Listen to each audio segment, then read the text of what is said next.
I don't plan to move this club, but if a new stadium isn't built, I've got three choices. I play in Mile High and go in the toilet, or I move the club, which I said this room I'm not going to do, or I sell the club. And the last two are synonymous.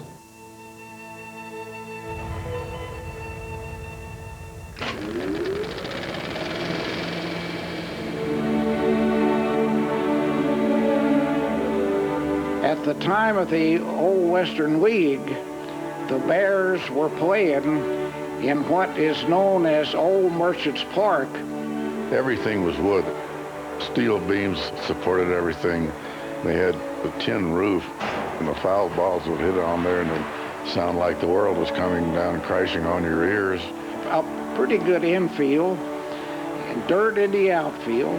The latrines were underneath the stands at first base. And if you happen to be sitting along the first base line, you'd better have a gas mask or you were not going to enjoy the game as much as you wanted to. They had to have a new ballpark. They could no longer play in Merchants Park, which was the termite capital of the West. It was not the ideal place to play, but they were able to get by while they were in the Class A League. It was only a year or two when they decided to move down to the garbage dump at 17th and Federal. Mayor Ben Stapleton said if anybody would build a stadium, he'd sell that 15 acres for $1. Unfortunately, he lost to Quig Newton, and Quig Newton charged us $32,000. They put the spades into the ground in this dump ground, and boy, the odor was so bad because all this refuse was buried underneath it. It was just a one-level tier of stands for baseball on concrete, which was in stark contrast to the pile of splinters that held up Merchants Park.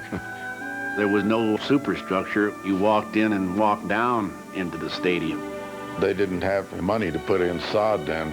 They planted grass seed, and they had the concrete poured from about third base around to first base on the horseshoe and behind home plate. And it would seat about 10,000. When you went down the right and left field lines, it was just a hill. And people would a lot of times just sit out there with their blankets and sit on the hill and watch. August 14, 1948 was the opening day of Bear Stadium. Just a wonderful spectacle for the city of Denver. And that night was real special to me because my dad had the first base hit. And actually he went 3 for 5 in that game. They beat the Sioux City Sioux 9-5.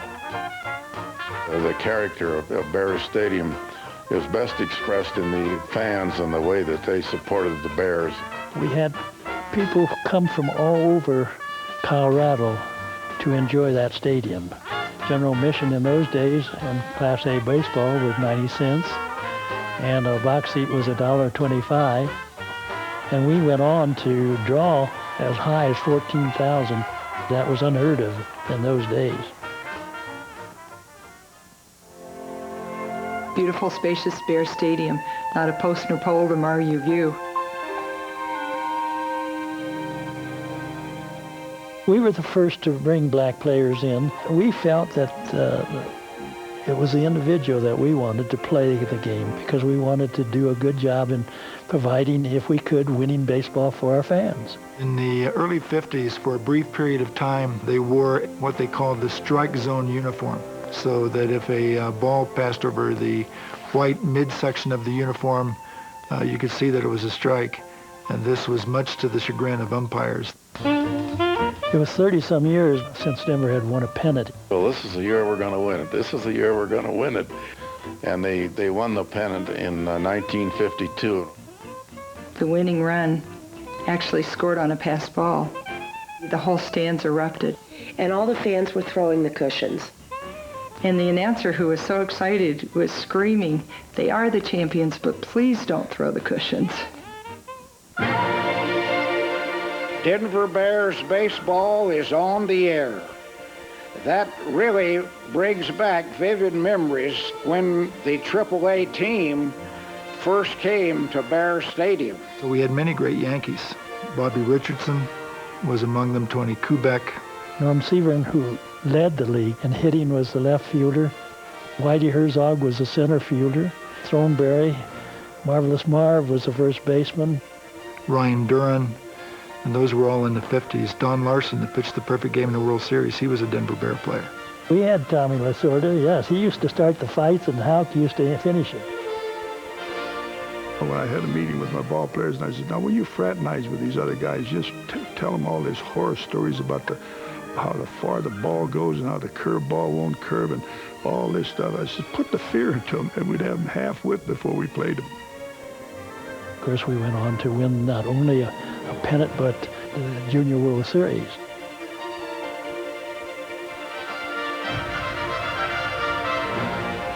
Bob Howsam was one of the first people that I talked to about owning a team in the American Football League. His dream was to bring Major League Baseball to Denver, but he was definitely interested in other tenants and other major professional sports. The power man who really ran the National Football League was George Halas. He said, I'll give a franchise to Dallas and I'll give Houston a franchise, but I don't want any part of Denver. I said, you know, I want the franchise for Denver. These are great fans out there in that city, and I think they deserve it. Bud Adams and Lamar Hunt said, all right, we'll go with American Football League. The Denver Broncos was an original franchise, and they played some of their home games at DU Stadium because the stadium was bigger and the field was more suited for football than Bear Stadium was at the time. We decided to do it two ways. One was the South Stands, which was going to have about 8,000 seats, and that would be built over the regular dressing rooms. And then we bought 11,000 bleacher seats, really, to put out after the baseball season so that we had a regular football field. The total gave us over 35,000 seats. Well, they are the cheap seats with the great fans. The South Stands became famous for being where the real Bronco zealots like to congregate to vent their wrath on the opposing team. Oh, you people have the wrong impressions of the South Stands. It did. You know, they were vocal. Fights. The South Stands, they were just something else. You know, they should go down in history. Our locker rooms, as well as the visitors, was under the South Stands. Right over in that corner over there, and about 3/4 of the room was dirt. Kind of made you keep busy to get out of there clean. Bear Stadium, where tens of thousands viewed some of the most entertaining football played anywhere. Early in the second quarter, lightning struck the Raiders as the Broncos 1960, when they opened the season, Denver colors were light brown and something. It'd make you despondent to look at them. But it looked like a bunch of guys that were poorly equipped to play the game. And Waltz was 20 yards for the touchdown. In the early years, the Broncos, I think, were looking for something to be different, and so they made the stripes on the socks go the wrong way. They really made fun of They them. made fun of those socks. Well, it took a lot of doing for them to be able to change their socks. And eventually they burned them, which was quite an occasion. And the final score reads Denver 31, Oakland 14. And every time you say, well, I'm going to the Bronco game, they would laugh at you. At first, you couldn't give our tickets. No. Nobody wanted them. We didn't have a very good ball club in those years. Certainly weren't able to compete with the multimillionaires who owned clubs in other places. We didn't have the support we had hoped we would get from the press. We tried to do it on our own. I was trying probably as a family to do too much.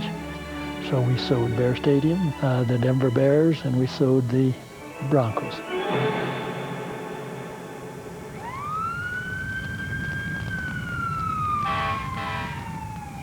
In 1965, the other shareholders had decided they would sell the Broncos to an out-of-state owner.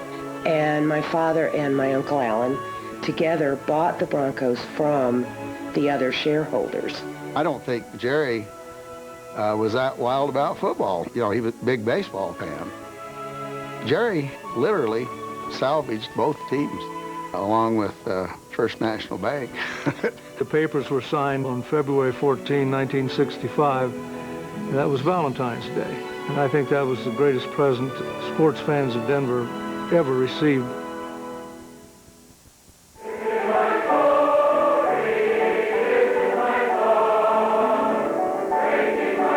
And we welcome you who have just joined us by means of television to the Greater Colorado Evangelistic Crusade here in the beautiful mile-high city of Denver.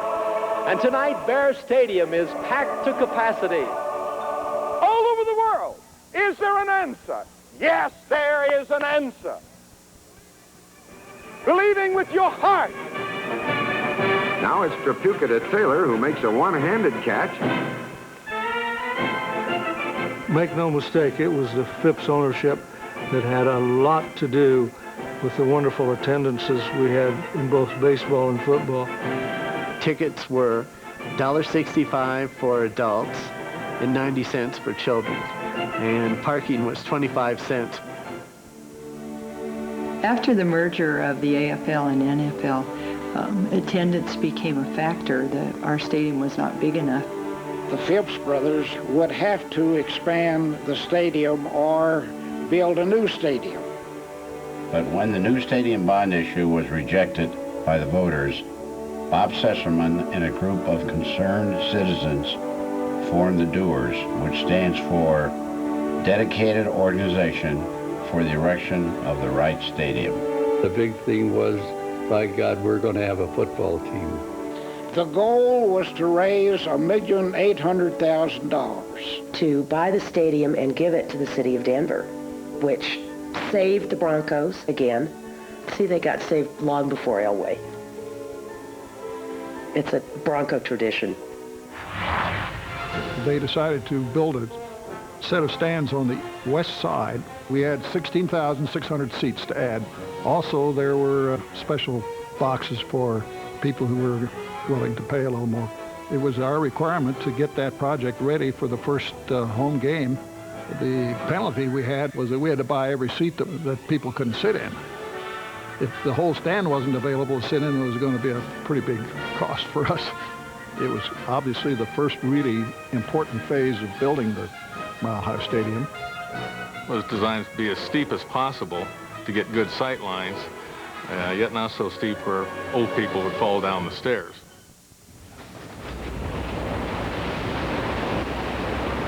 This was all steel, and so really cooled their feet off in a hurry. And they started stamping their feet, and they found out it really thundered. It first happened, I was scared. I thought the stands were going to collapse. Perhaps you've heard the word oil canning. The metal will give up a little bit and pop back out. They could send a rolling thunder through that whole stadium.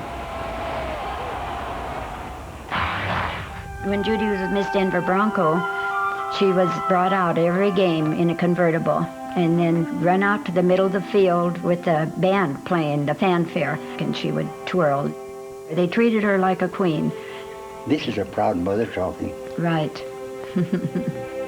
We had probably as many, if not more, promotions than most of the big league teams.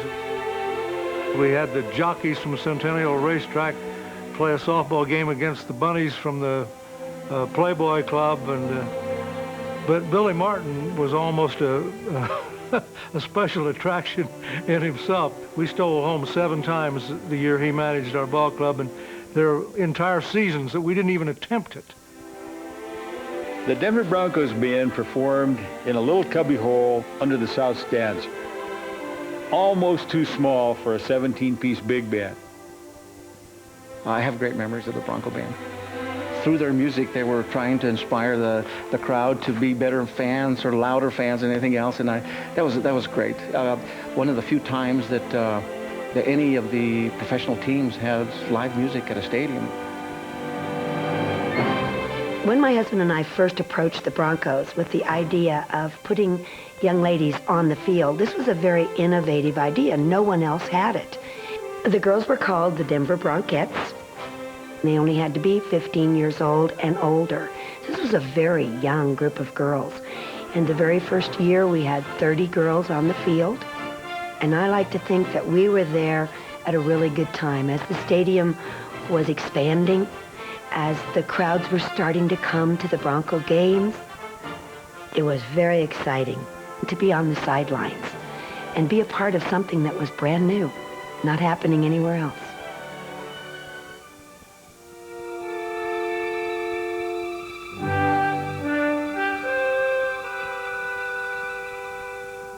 Bear Stadium indicated that it was strictly a baseball stadium. Since it was now a multi-purpose stadium, it was decided that the name should be changed. A lot of people wanted to call it Eisenhower Stadium, and other names were suggested, but Mile High Stadium was an apt name because that might serve as a psychological ploy in favor of the local teams. Since they knew they were coming into a mile-high altitude, their performance was affected on the field. The character of Mile High Stadium changed then. It became more of a football place. No, we had bigger stars than the Denver Broncos.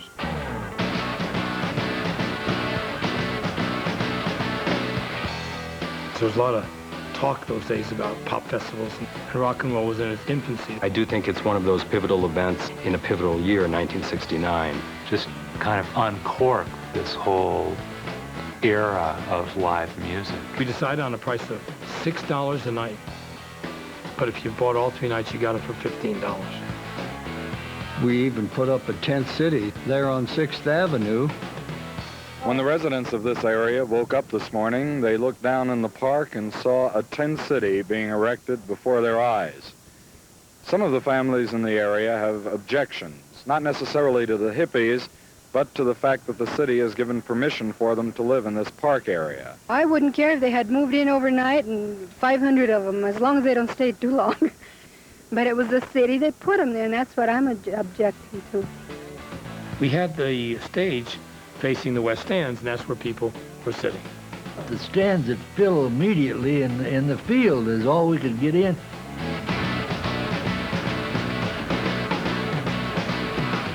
I think it was Lee Dorman, the genius, told people, come on down. And people started coming over. I think the police were naive and overwhelmed with the huge crowds they had. It was a mass of humanity and a disaster by all accounts. I remember the picture in the Rocky Mountain News the next morning was of a kid sneaking under the fence. When Zephyr was on stage the second night, all of a sudden, there was a commotion outside the stadium. Come on, let's don't let them cops stop us. And they surged down the hill, and the cops turned the dogs loose. And if you ever seen anybody go back up a hill fast, you should have seen those guys, because the dogs were biting their fannies and their legs. We had to use tear gas. The wind changes and drifts in to the stadium. Fans didn't get hardly any, but we got it all. We were standing there crying. Joe says, hell, we deserve to cry after what they've done to this field. They tore the fences down. They just tore hell out of everything. There was a running battle on the west side of the stadium all night, and all the time inside the music was going on.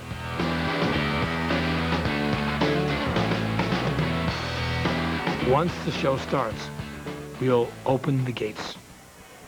And you could see the lines forming. Police, troublemakers. And the police say, we're going to make a stand. We're not going to let these punks push us around. We took thousands of tickets, and we tried to give them tickets. Here, come on in. Here's a ticket. Come on in. They said, man, we don't want to go in. We're here to rumble. It was the last concert by the Jimi Hendrix Experience. It was the biggest party in Denver history. And that ended any 3-day concerts there. That was the last one. So let's face it, it was a riot. I'm surprised they let us do rock and roll any place in this town.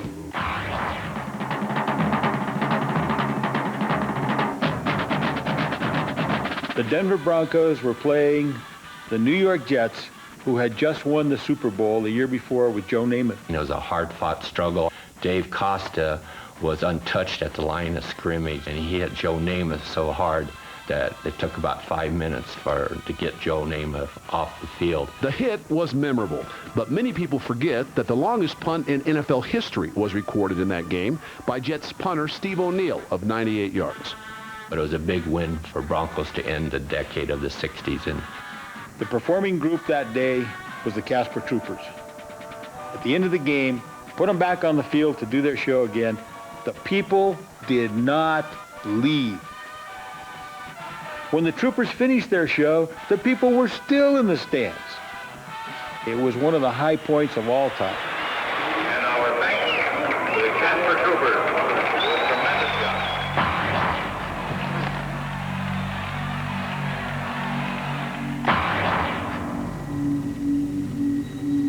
I was a helicopter pilot for the Denver Police Department for 23 years. The field would get so saturated with snow, water, rain, that it would tear it up, so they asked us if we could dry it. And it's amazing in an hour and a half's time how much water we could actually pull out of the, the surface of that field.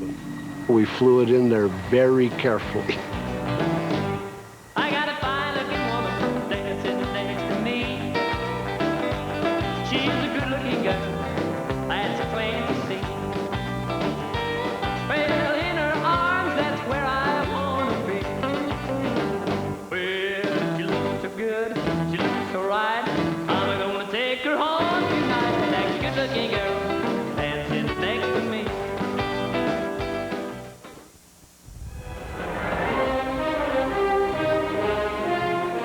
In the early 70s, when we got to have our very first Monday Night Football game, it was a very electric time. Had an atmosphere of a Super Bowl. 20, 15, he's at the... What you're talking about now is really Orange Monday, and I'll tell you how it happened. I went and bought every bolt of orange cloth in the state of Colorado. The orange was just perfect. Down, the kick on the way. It is good, and the score is tied. The people still to this day say that was a turning point for the franchise. The music business was exploding. There was so many groups. We started packaging them. We're going to give you the big hits of the day, and it was almost like the beginning of presenting of rock almost being bigger than the artists themselves. Colorado Sunday did not refer to the day of the week, but it referred to a day outdoors in the sun during the summertime listening to music. It was all general admission, and the show would start at noon. Man, it was hot. Crosby, Stills, Nash & Young did their much-anticipated reunion tour that everybody was very excited about. And they played with Jesse Colin Young and the Beach Boys. And it was, as I recall, a perfect, sunny, wonderful, hippie, beach ball in the air kind of afternoon. And I'll tell you, I have never seen the stands. Almost, I thought they were going to fall down. A lot of people say it was the best concert they've ever seen in their life.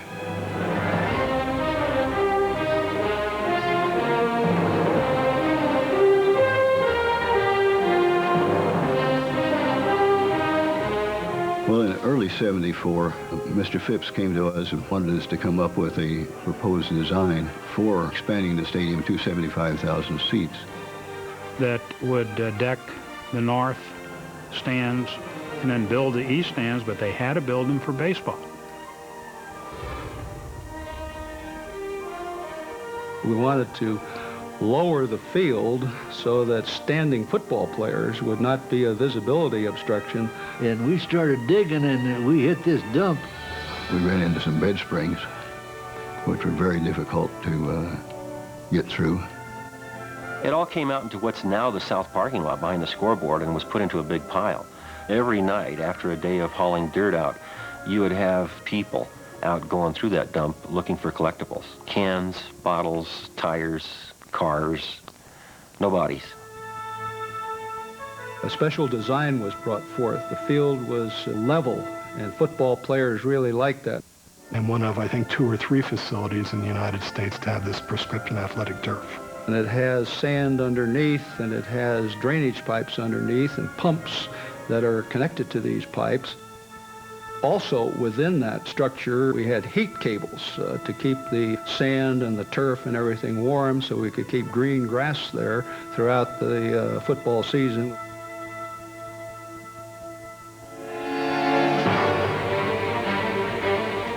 When we initially got ready to lift the scoreboard, first section went up pretty smooth. When we got ready to pick up on the second section, the front outrigger started going down into the asphalt. The crane tipped, and we got into a very precarious situation. They had to stop everything and go get another crane. There was some fear of the whole Magilla falling over, but they handled it fine. I really don't know too much about where that horse came from. My understanding is that it's a casting made from the same mold of Trigger. Everybody wanted to get on him and get a picture. And that's what we had the trouble with, was keeping the people off of the horse till they could get it hoisted up there. The horse is basically 27 feet tall, weighs about 1,600 pounds. It's made out of steel and fiberglass. One of the newspapers, or maybe both of the newspapers, had a contest to name that horse after it was installed. Roy Rogers said, "You're just not going to call it Trigger." So I don't know whether that horse ever had a name. Well, I know it was Thunder that performed out on the field, but I don't know. Does it have a name? I know I should know. I don't know. No, I don't. Bucky? They had named it Bucko. I thought, okay, I guess that's not Trigger, so that's fine. Says they told me that they might want to change it out with a bear when they play baseball next year. And we all looked at each other and said, yeah, right.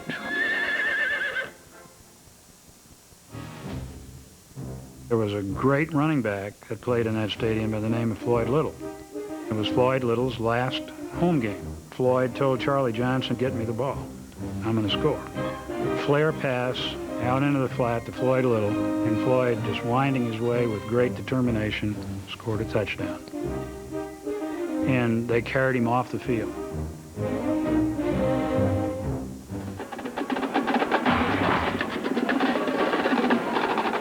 The stadium gained such a reputation in the drum corps world that in 1977 and 78, Drum Corps International actually held the World Championships at Mile High Stadium. And that really cemented Mile High Stadium in as the premier drum corps venue in the United States. After having drums there for 20 plus years, the members have a sense of tradition walking out on that field knowing it's Mile High Stadium.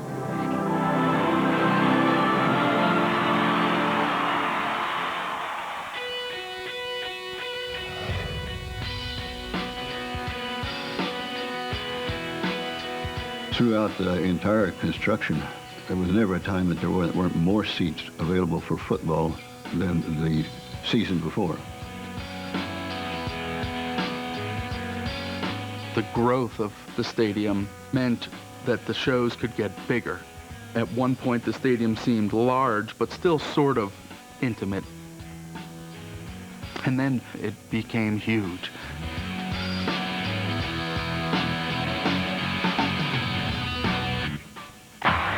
He is to the 40, he's to the 35, 30, has blockers, crosses the 20, 10, he'll score again. Rick Upchurch with his second touchdown on a punt return.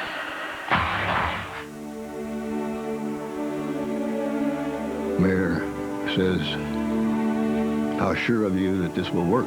And so I said 100%. The mayor said, "Well, this is what the people voted on. This is what we will build." Baseball and football are not actually compatible sports as far as the field that they need. Jim Toll came up with the idea of using these large bladders for water under the steel columns holding the stand up. They use the same mechanical processes that they used to launch battleships. September 7th of 77 that we had the big event of moving these huge stands that weighed tons, tons, tons. We were so confident that it would move properly. We invited the fans to come out and sit in the west stands and watch the east stands move in. Ain't no way Those 2 hydraulic jacks are going to move all that steel. To me, it was mind-boggling that it ever really could work. Everybody was there holding their breath, you know. If the stands didn't move, there was hell to pay for everyone. September 7th, 1977. An important day for Denver's Mile High Stadium, where the 13-story tall, 9 million pound east stands moved forward 145 feet to join the other sections. As the largest movable structure of its type in the world, it was ready for the grand closing. To change the field, the pitcher's mound was removed. Dirt base paths were taken up, and the outfield fence was detached and stored. Sod pans were lifted and removed to allow the stands to move over the runways with ease. Actually lifted off their permanent supports by 163 water-bearing transporters, the stands could glide almost friction-free 145 feet forward. The water used was recycled through a large storage tank. 2 135-ton hydraulic jacks moved the stands 6 feet every 4 minutes.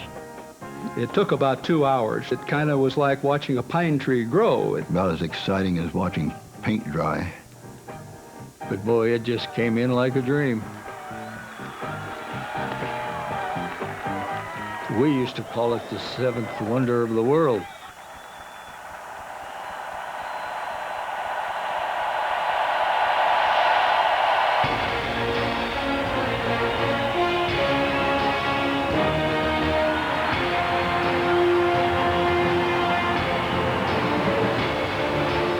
Bradshaw to throw, has the time, intercepted, Tom Jackson, 40.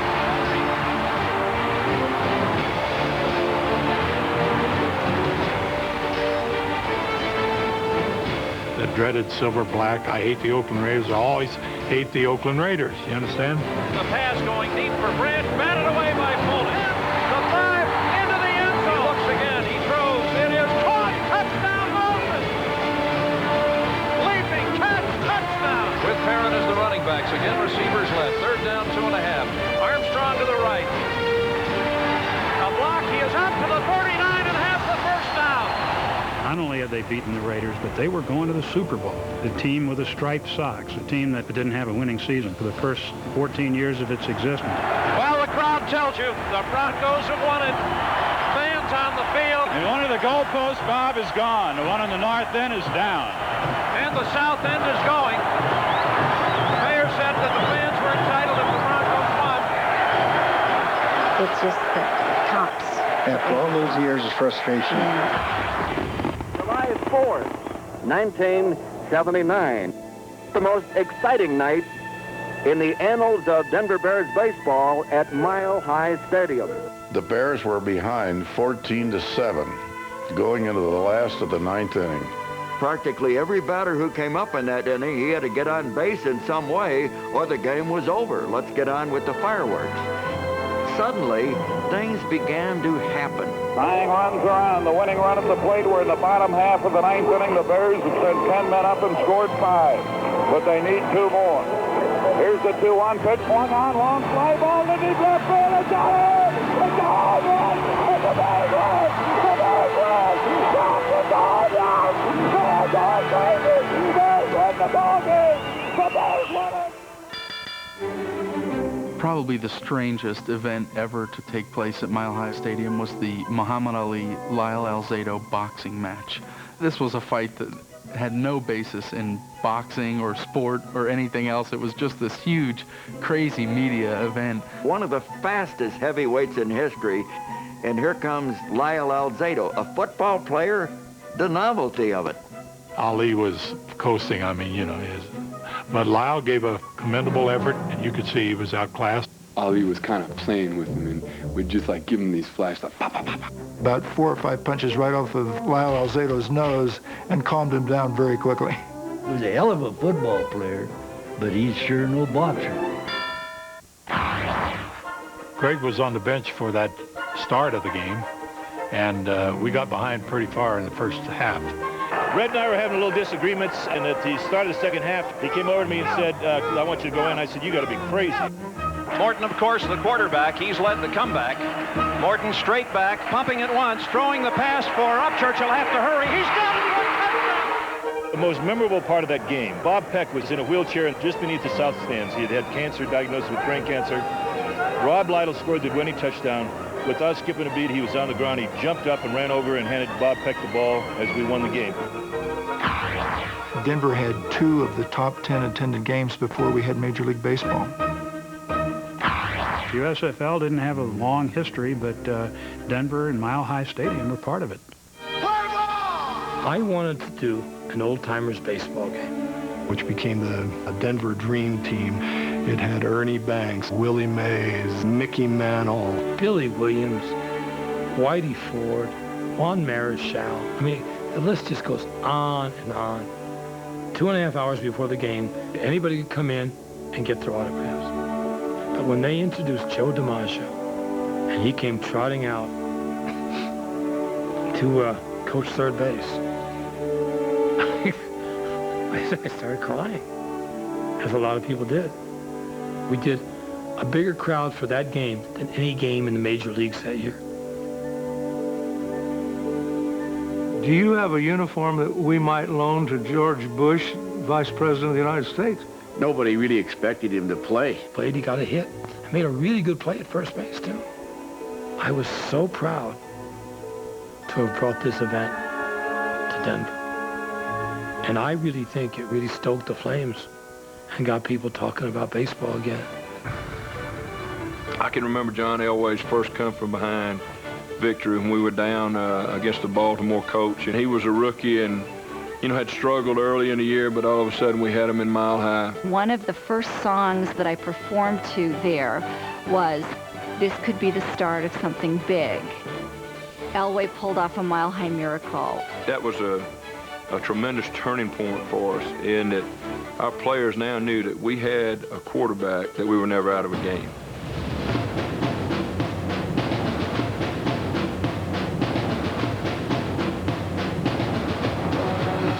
That put icing on the cake, having someone like John Elway. There were a half dozen salute to dad type music fireworks events at Mile High.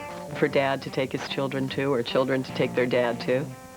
Michael Jackson was on his way to becoming a very unique and peculiar brand of American icon. The Springsteen fan is unlike any other, and they'll endure almost anything to see him. Is it hot enough for you out there? It was cold. Anyone who was there will tell you it was cold. Bruce Springsteen certainly is noted for giving his all, but he sure did that night. David Bowie on his Glass Spider tour was a big one. Pink Floyd, of course, is the quintessential act to see in a stadium. We had Monsters of Rock with Van Halen, Scorpions. I believe Metallica was the opening act on that show. We had the Cool concert. It was incredible. I mean, there was 78,000 people.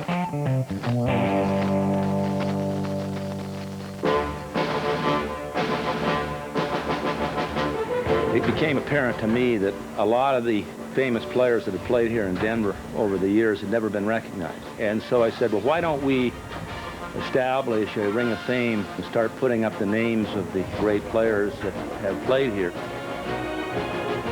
Dad was one of the first people inducted who did not play or coach. The fact that he did this for my dad was really admirable, that he realized his contribution to football and to the Broncos football specifically.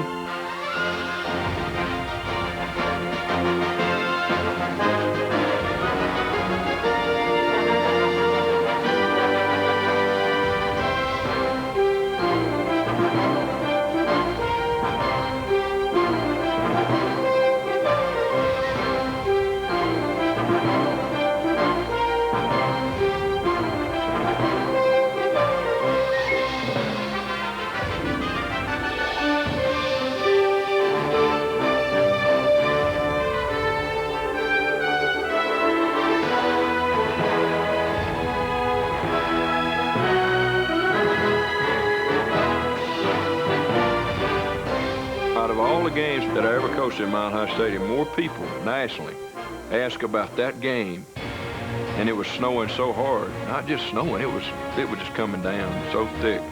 atmosphere. You know, you went to Mile High no matter what the weather was.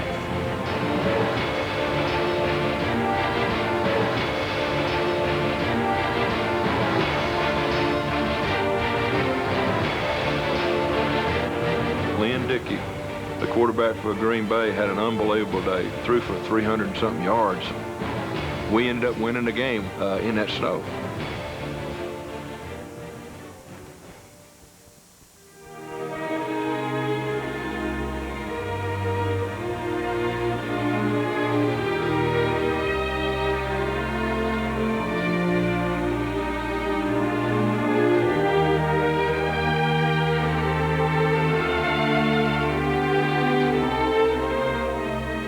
When my dad finally sold the baseball team, it definitely was an end of an era for us, for our family. He knew he wasn't the one to bring Major League Baseball here. Well, we purchased the team in December of 1984. At that time, we decided we would change the name from the Bears to the Zephyrs. The whole idea of the Denver Zephyrs was to get Major League Baseball.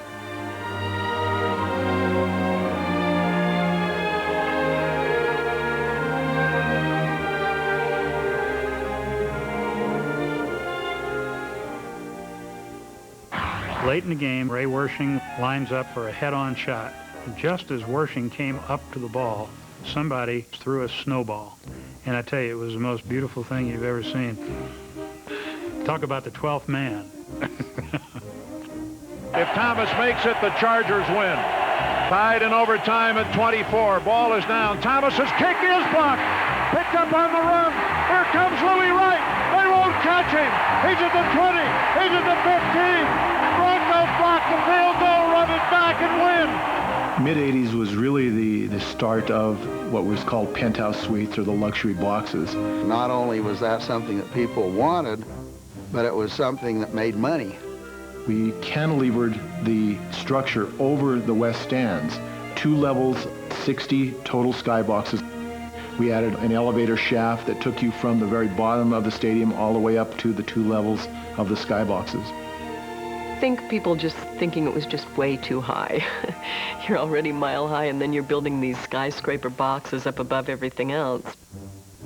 Gave people sort of a different way to watch the game. Maybe instead of sitting there with their feet in the snow if it was cold, gave them the chance to relax, really enjoy the game, be able to watch it on TV as well as in person. I think it changed the nature of the stadium a little bit without really changing the essence of it. In 1987, they got a Diamond Vision scoreboard at Mile High. Now everyone could see up-close shots, and you could really see the action. Diamond Vision took away from the time that the Denver Broncos band actually had time to play. You know, entertainment has evolved just like technology has, and so we've gone from the traditional marching band and baton twirlers to maybe the more glitzy, the more technological type of entertainment. Go to a college football game and see if they have canned music at halftime at a college football game. They never do. It's just the whole feeling of a football game, the halftimes, the bands, the excitement. That's just great. And it's too bad that the future generation is not going to hear that anymore. One of the hardest types of events that we ever had to put on would be, and I'm going to use the word, dirt show. I think of that, I just kind of cringe because the field of Mile High Stadium is such a precious thing. And so when you think of tons of dirt being brought in and laid on top of it, it's just, oh my gosh. It was a huge thing to set up. It would take every bit of 5 or 6 days to get all the dirt in and the track built and the jumps put in. But the fans loved it. It was a good event for us and always had been. It's a different type of fan, beer drinkers, serious beer drinkers, which always meant a lot of money for us. Well, Joey Meyer hit the furthest ball ever at Mile High. He put one up in the upper deck. And it went over 600 feet, which is amazing, which we later went up and painted to see. He didn't even hit it with his own bat. Mr. Graham has called upon this audience.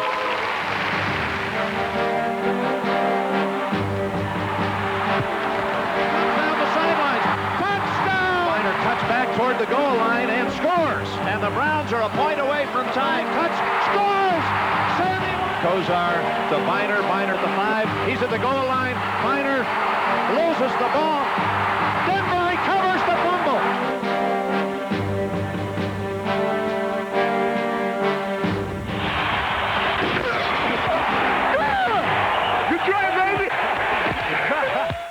We held the lead for most of the game, but unfortunately, we left John Elway a minute and like 58 seconds left to go 90 yards. John Boy, we got him where we want him. I'll tell you what, it's a long way to go.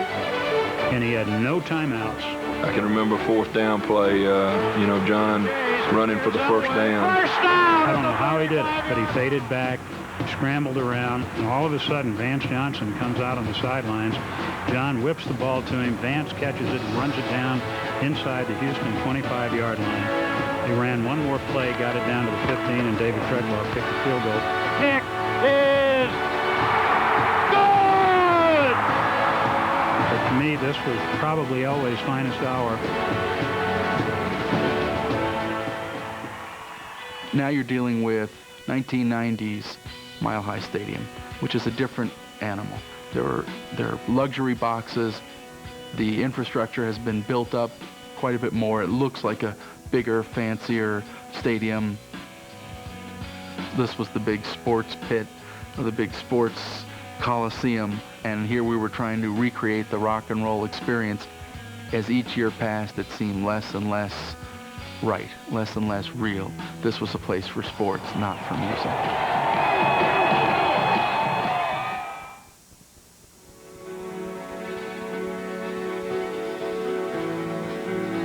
We won the championship our last year in 1992.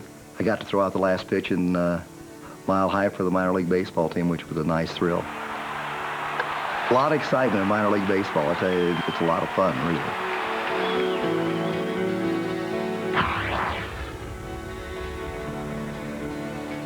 And the 3-2 pitch.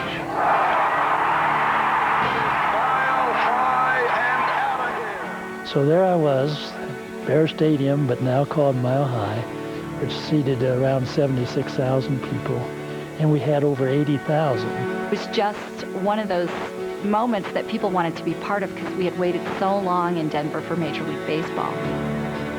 So we had the record attendance in 1993 for Major League Baseball, and we had the batting champion for an expansion team. It finally arrived at what, all those years that we had tried to do, and that was to have Major League Baseball in Denver.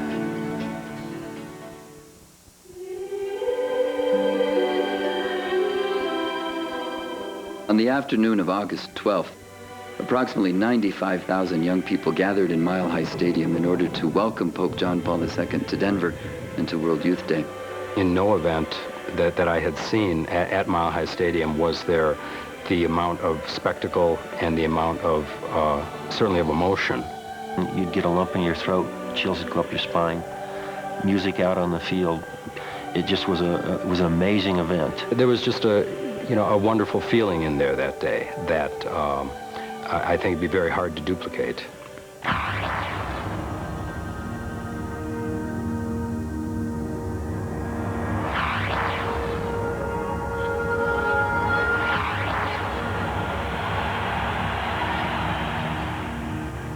If you were to ask me to name the 20 best games I've seen, I would say probably 6 or 7 of them were played at Mile High Stadium, and certainly number 1 on the list would be the game in 1994 between the Kansas City Chiefs and the Broncos. Joe Montana's last season, the game was a nail-biter, came down to the very end. But that was one of the very few games that I can recall that just sustained from start to finish.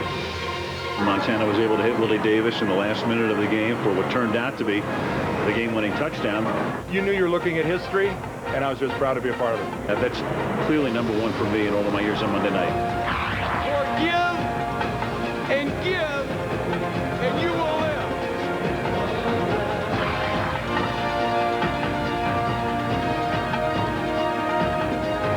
And the Jacksonville Jaguars add to their lead.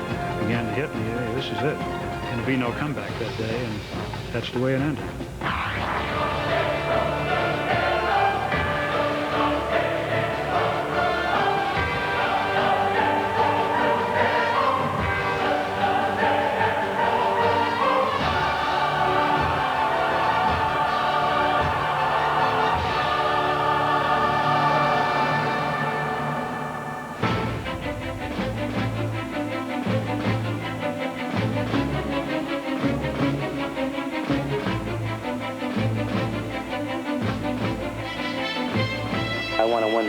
another one next year, the year after that, the year after that.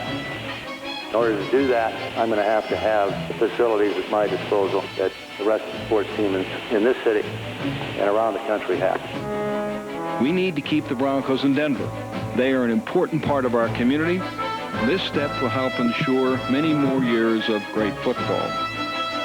We were struggling early on with this vote. We did not have the support that we needed.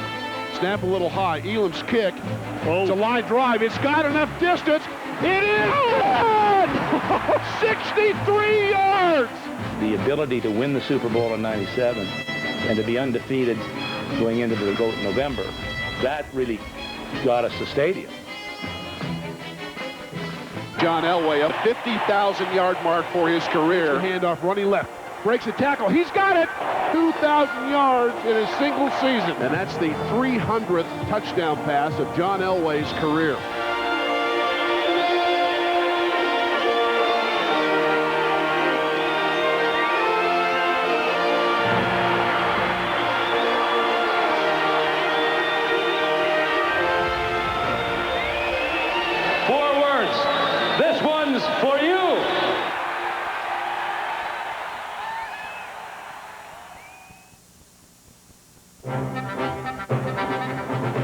I know we're building the best stadium in the NFL.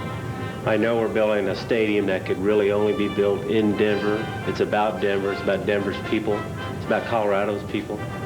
And we've tried to capture that essence and put that in the design of the new facility. It's quite a challenge to design a new stadium directly adjacent to a stadium with the traditions that Mile High has. I mean, you guys have the best home field advantage in the NFL, let's face it. So we took those traditions like the horseshoe shape of the stadium. We took the metal treads and risers, that big base known as you stomp your feet and intimidate the other team. We took the proximity of the section so that people are as close to the field as possible. Obviously, we're saving the horse from the old stadium. That's just an absolute given. We have to. If we could have this undulating upper bowl shape that sort of sat on this red rocks pile below, and that became the body of the stadium, and then sit that on a green environmental berm with water around it, that we get pretty close conceptually to what we were trying to get to. Separating the building from the parking by like 140 feet with landscape is a very unique thing. This is the first NFL stadium that has actively engaged in including public art as part of our site planning. And it'll be a wonderful facility, not only for those that love sports, but for those that love art. And that upper undulating bowl that sits on top of the entire shape, which is painted with a shiny silver paint that will glisten in the sun. It's very reflective of the mountains. We were listening to a radio station in Kansas City, and the commentators were really excited about the election and hoping that the thing would pass so that they would get one of those traditional precast concrete stadiums so they'd get rid of that damn booming noise. Well, little do they know it's going to be the steel treads and risers, so the Rocky Mountain Thunder tradition can carry on. Hello,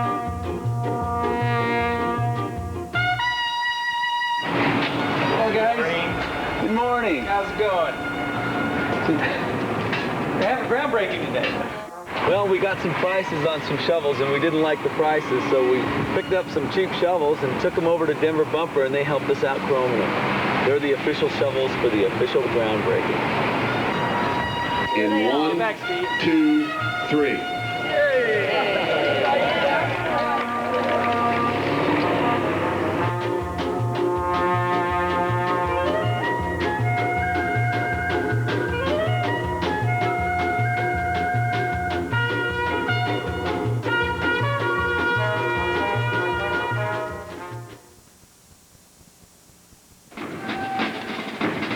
Mile High Stadium for all of us is a special place. We've been to a lot of bowl games over the years, but this one was really a dream come true. And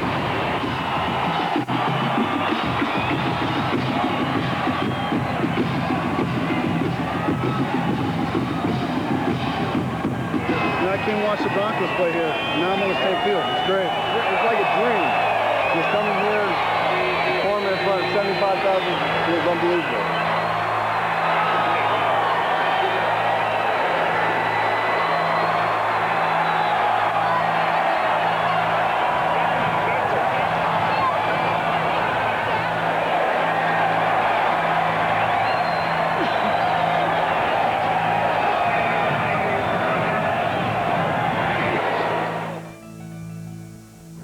My name is Reggie Sanchez, and I'm a crane operator here at the new Bronco Stadium facility. I'm a native of Colorado, and I've born and raised here in Denver.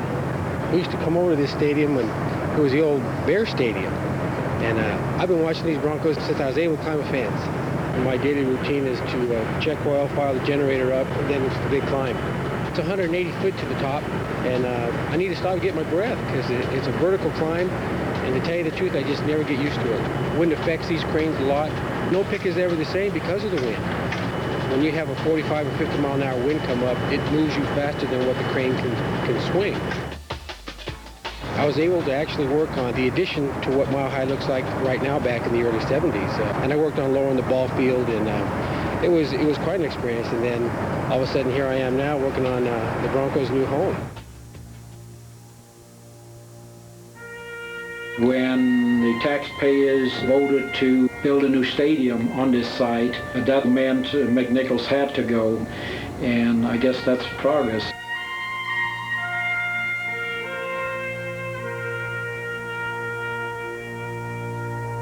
"24 years and 18 days since the first concert when it opened its doors." This was a good building for 25 years. It was. And especially when you consider it was built for $10 million. The total project cost was $11 million, so it was a remarkable achievement in 1975. The first event was Lawrence Welk, and we thought if the building would fail or succeed, we would know it that night. The facility wasn't totally finished. There were certain things still that needed to be done, both inside the arena and also in the parking lot. We had over 19,000 people in the building. That was slightly more than maybe we should have had by building code. But it was very successful, and we thought if the building could succeed for Lawrence Welk, it sure could succeed for ZZ Top and Elton John and basketball and so forth. The multi-talented Houston Rockets against the Nuggets in the final NBA game ever at Big Mac. We saw the all-time highest scoring game in NBA history. Just as years go by, everyone says, oh boy, how was it being in the highest scoring game ever? Well, it sucked at the time, but it's terrific now. I saw Alice Cooper here in '77. I remember seeing Van Halen here in 1984. Me, I never went to a concert here. I'm a sports guy. So I watched the Nuggets here. I watched the original Rockies, the hockey Rockies, Rocky Hockey, and now Avalanche. When the Avalanche beat the Red Wings in Game 6 in '96, I've never seen that place that loud in my life. McNichols for over 24 years. It's afforded wonderful things for the community, entertainment for hundreds of thousands of people. Ladies and gentlemen, for the guaranteed last time ever in McNichols Arena, that little old band from Texas, ZZ Top!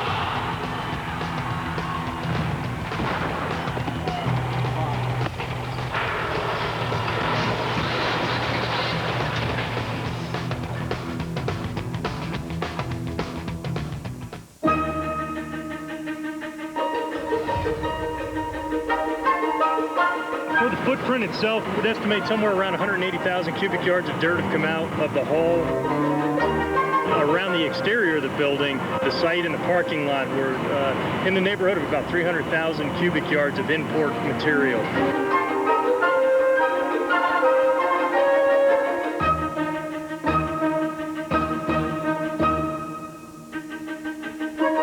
We are finishing up our concrete work. We're topped out on 5 out of the 8 segments of the stadium.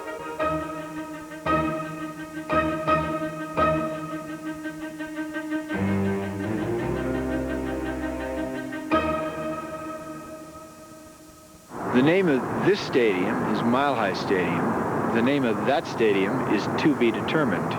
It could sell for millions of dollars, but some say the name Mile High Stadium is priceless.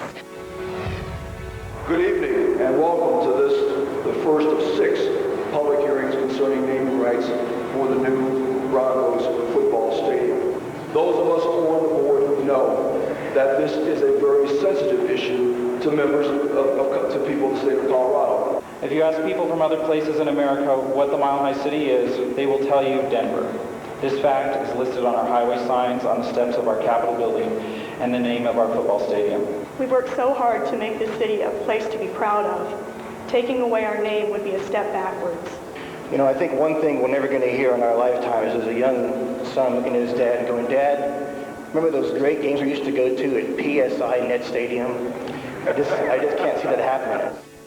I think this is a great opportunity to put more money back in the pockets of Denver residents. We're not stuck with the choice of either it's Mile High or it's corporate field. We have a couple of options that give us the chance to do both. This is a very momentous day because this is the first day we're erecting raker beams for the upper bowl of the new Broncos Stadium. Raker beams are sloping beams that support the treads and risers, which ultimately support the seating. They will be located on each of the column lines as you extend around the stadium. Due to the wind gusts that we're experiencing right now that are running 25 miles an hour or so, we postponed the kick until tomorrow morning. We set our raker beams for the first segment and also the treads and risers. We've just moved the crane and we're going to start on the second of the upper bowl segments here starting next week.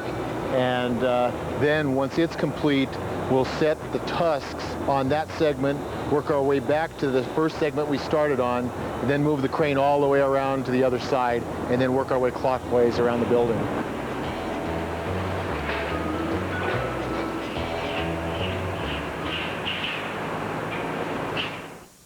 Today is an absolute milestone for us. It's the completion of the superstructure concrete. We started the structural concrete frame about this time last year, and we poured around 80,000 cubic yards of concrete to date. If you were to look up by that platform over there, that's the top column being poured on the building. This topping out ceremony actually goes back to old Nordic tradition. When you built a house, the last beam that goes in, you brought up with the Christmas tree to bless the house, and that's sort of what we're doing today. We're celebrating the finishing of the structural frame of the building. We're on budget, and we're moving toward our opening day of August of 2001. To be that far ahead at this point is unbelievable. They continue to set records as far as work in place, and that's the monument today to our workers.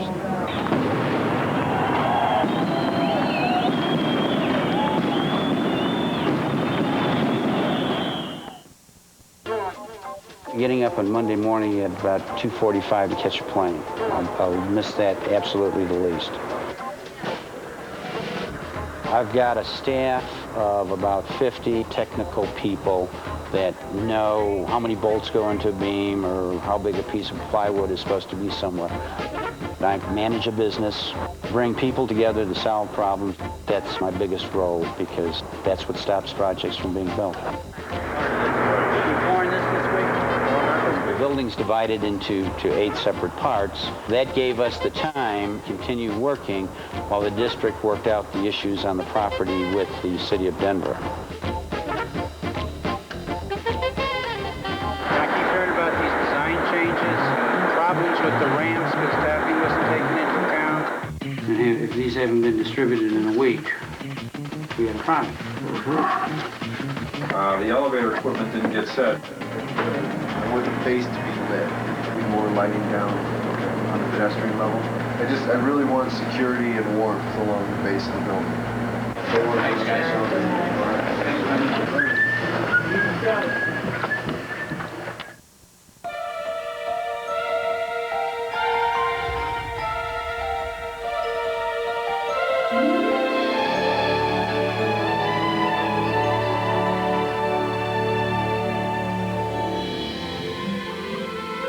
It's a great day. 65% complete. Last game at Mile High. Beautiful weather. Convergence in time. A lot of history in Mile High. A lot of history to be made in the new stadium.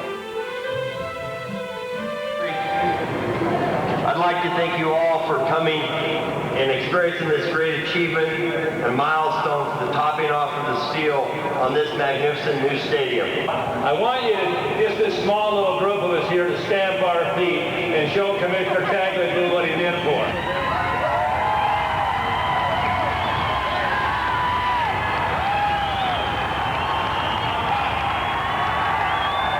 Saturday 23rd, the last chance, the last dance for the Broncos in Mile High Stadium. the ambiance, the chance to see the fans here, it's beautiful. I'll tell you what, it's even almost getting ready to make me cry because they're going to knock this thing down, but we have a lot of memories here. Every year was a Super Bowl year. These fans are absolutely fantastic.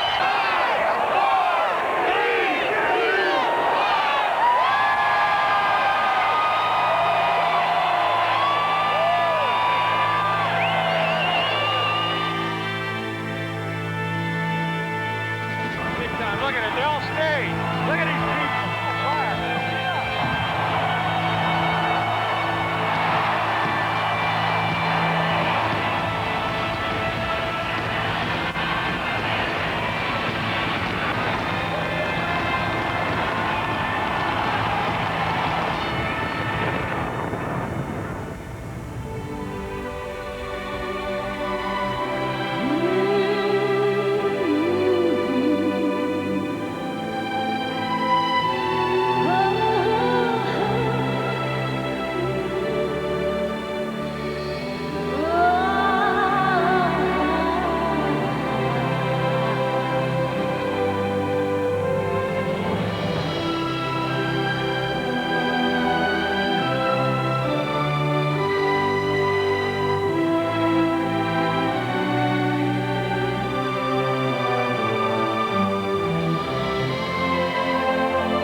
In summary, the Invesco proposal is as follows. The name of the new stadium would be Invesco Field at Mile High. I present this offer today for your consideration only and am not recommending this board take any formal action at this time. In fact, as has been the case from the beginning of the naming rights process, this board has always maintained the option of retaining the name of the old stadium. I think the most important thing to me is that the process involves the public as much as possible, and that in the end, the people that are paying for the stadium have their will obeyed, that they get to name the stadium what they want. All of us love Mile High Stadium. Unfortunately, our fiduciary responsibility still hangs out there in the balance. It's a very emotional issue. This deal in particular marries a very old name, Mile High, with your 68-year-old Colorado company, Invesco. I'm going to do what most people do. I'm going to call it Mile High Stadium. That's what it is. That's what it always will be.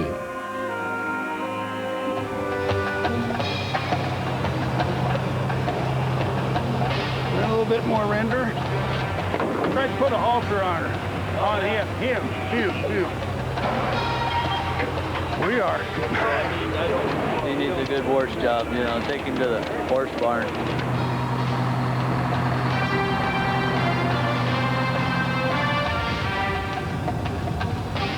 Yeah, first of all, we had the soda worship. He's 25 years hanging. Had a little damage to him.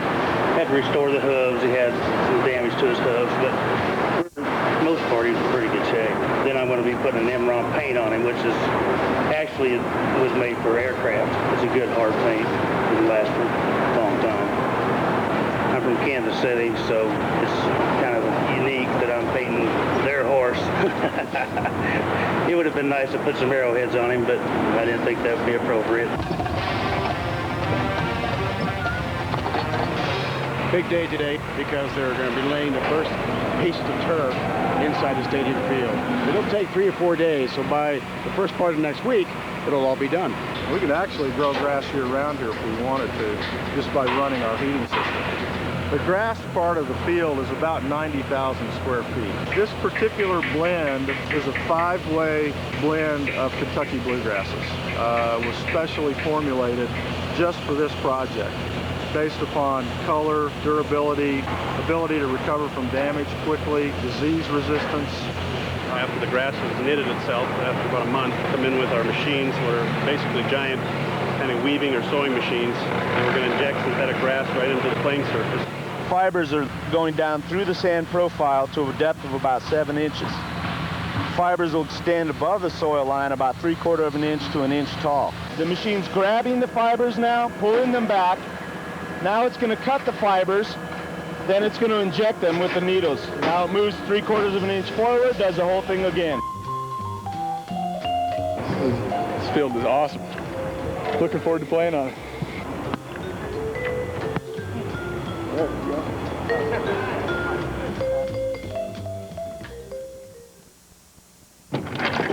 He's been in seclusion for 3 weeks now. We need to tie him down pretty good and spread the weight out because he's hollow fiberglass. I think I'll use an age-old tool, about this wide.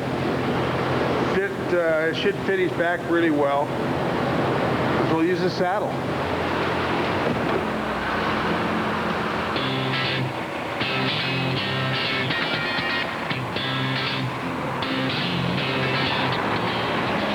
Ken's our crane operator, and he's going to hoist Bucky into position for the next, what, 40, 50 years maybe.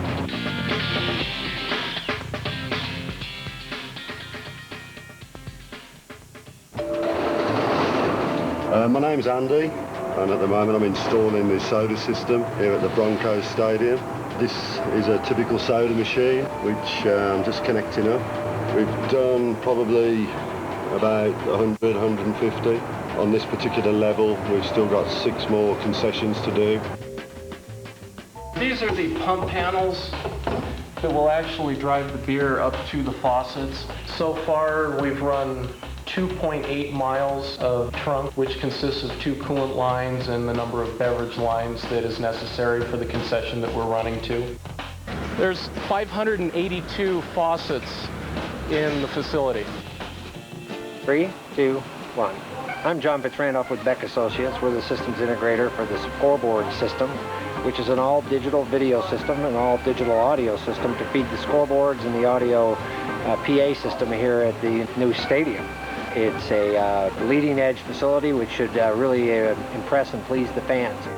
Essentially, it's a small television facility within the stadium. And we, in fact, have joked that the fans will end up sitting watching TV rather than watching the game because the image is that good. We have 5 of our own cameras. Those 5 cameras will give us enough to work with, whether it's the cheerleaders performing in the end zone or Bronco drive that's going from goal line to goal line. We'll be able to cover it for the fans. And can't do anything that will incite the crowd to cheer because the NFL thinks that's too much of a home field advantage. So we're going to try to push the envelope a little bit and see, what we can get away with. It's not really telling the fans to get loud. It's just a term, thunder, but maybe they react to it and stomp their feet. We have over 2,000 speakers driven by over 150 amplifiers. The sound pressure level when people are filing in is going to be 85 dB. During a game, we will refine that. It'll probably get around 95 to 100. The speakers will be able to reproduce audio to the threshold of pain of human hearing. We've got a hand-picked crew of 4 men who worked 6 months on a catwalk. We've got 616 1,500-watt fixtures and 48 2,000-watt fixtures up there. They'll put some light out. It's going to give you a suntan down there, that's for sure.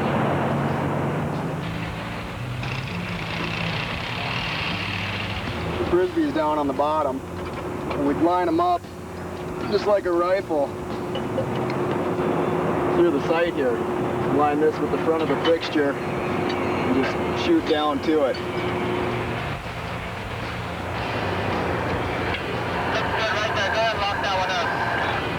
What I'm doing here is setting this particular light meter up to measure TV vertical foot candles. It took us a day and a half to aim these lights. Normally it would probably take us 3 days, but with the crew we had, it took us a day and a half. That's pretty good. 245? We should have a little more than 1 million watts of lighting out here. And my understanding is this is the best lit stadium in the country right now, probably the world. It looks good. It's right in the middle, start dropping off, that's how we want it. For anybody that's interested, there's 87 bathrooms in the public area. The number of fixtures is in the range of over 900 actual fixtures. We need to check pressures. We need to make sure that all the drains and faucets and sinks and toilets are working. It's been pretty challenging. We've had a bunch of our large majority of our staff. We're going to go flush. Excuse me. We don't expect any surprises. They've tested certain areas of the building already. This is the first time that it's all going to be flushed together.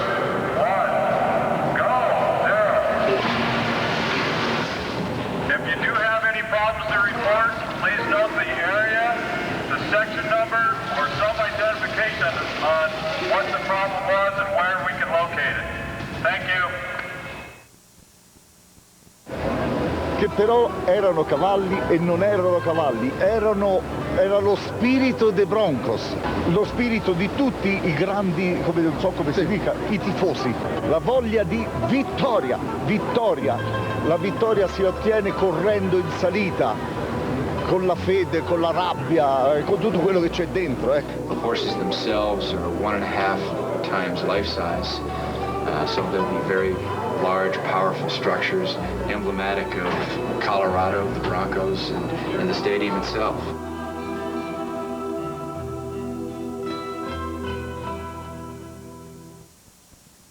We have to leave Mile High behind. I love Mile High, and I hope that I can stand up here 20 years from now and say the same memories are in the building behind me.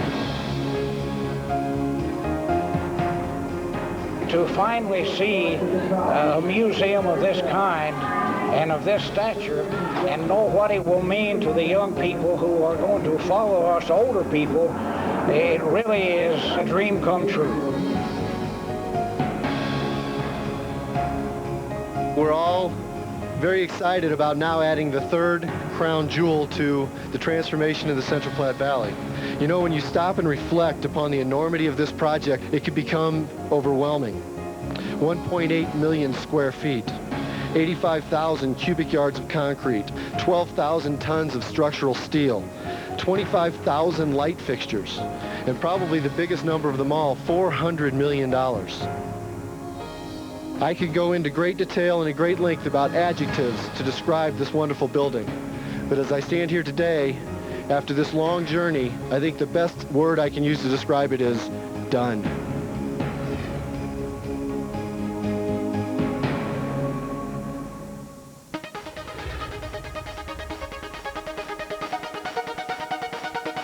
It's time to have some fun. It's time to let the people in. And this Saturday night, we're going to open this building with the greatest rock and roll band of our era, the Eagles. And when they take the stage at 8 o'clock, this place will come to life.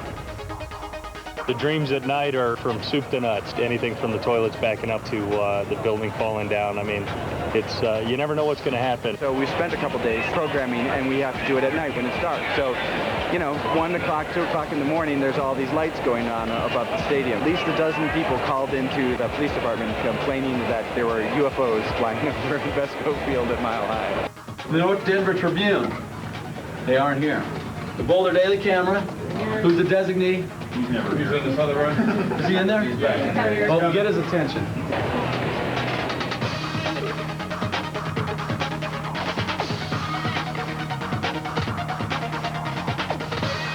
Good evening. Here we are again at the new Mile High.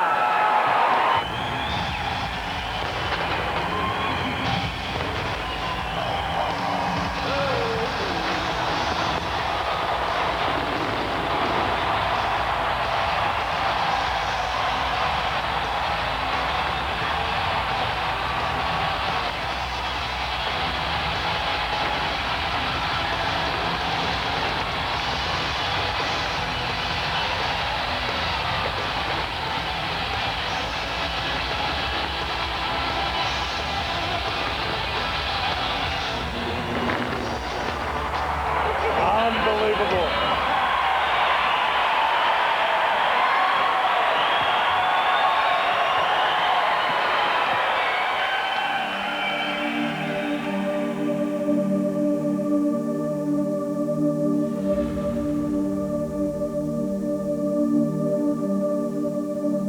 The next 36 hours, I've got 3 marching bands, all sorts of rehearsals, Thunder the Horse, Ralphie the Buffalo, and Cam the Ram on this field, so I don't know if I'm going to get more damage from the football players or the animals this weekend. Hello again, everybody, and welcome back to Invesco Field at Mile High. He's going to get the first down in this time. Breaks to the side, to the 50, to the 45, and he is down to the 40-yard line.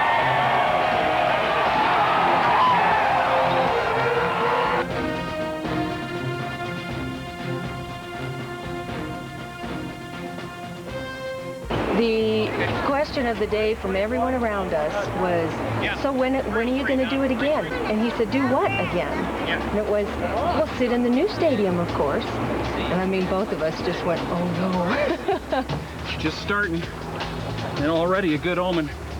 Mike Kalush, my man here, noted a penny under one of the seats, heads up, which, as we all know, is good luck. So there's another one. It is heads up. Here's a pearl. Oh, there's a hot dog. Mind if I eat that? No, you're right. You're sorry. Steve? Yes, sir. You are already up. It's the beginning of day 2 now. Not too worse to wear. Okay, what time are we starting here? Looking like a lot of seats right now. I'd say 73 cents worth of change today. And the knee at all? Oh, if I didn't have my brace, I think this would be out of. Yep. We're at about 40,000 plus seats, so better than halfway now. Yeah, you get an appreciation of absolute massiveness now when you look down upon it. I said I would not cry. It's quite an overwhelming sense. You're about to finish what many times in your mind said you couldn't do it, and you just wanted to throw in the towel and say, okay, I tried my best.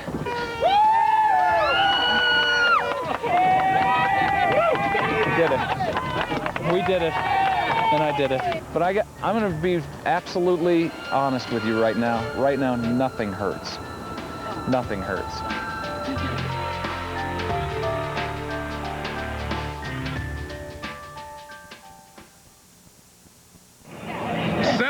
From the top, a free tee, the color of the seat that's going to migrate the whole head to the world.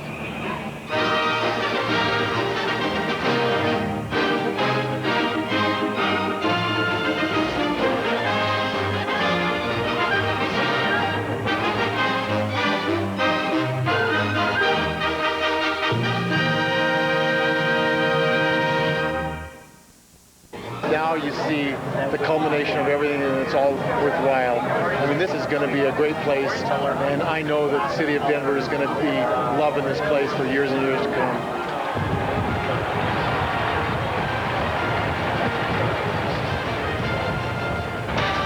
The setting couldn't be any more perfect. Sunset over the front range of the Rockies. Beautiful night, 75 degrees, Invesco Field at Mile High. Right next door, the old stadium, Mile High Stadium. Let's check in with Melissa Stark on the sidelines. Melissa. Hi, Al. Believe it or not, this new stadium is actually supposed to be even louder than the old Mile High. The fans are 15 feet closer to the field. In the old stadium, 40% of the seats rested on seal. Here, they all do. That will help create that Rocky Mountain thunder when fans jump up and down and stomp their feet. Now here come the 2001 Broncos. I'm Al Michaels. Welcome to Denver as their team gets ready to start the 2001 season at home in their new figs against the NFC champion New York Giants.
You're talking about a span of 54 years.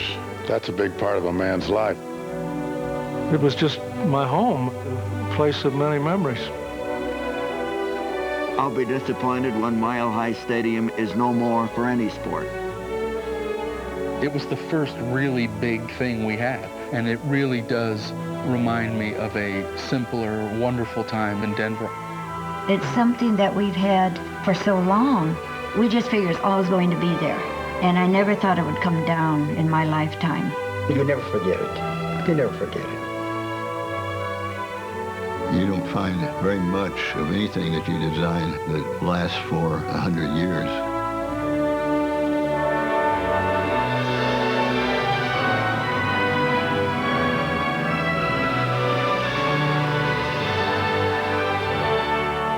You're not going to be able to go back and visit Mile High Stadium. It's just going to have to be what's in your memory and in your thoughts. It's like when you leave an old home and go into a new one. It's nothing like the old one. I just kind of hated to see it go, but I knew it had to. The emotion which I feel is almost too much to reveal in words. That was the start. That was the beginning. And it'll never be the same in that regard.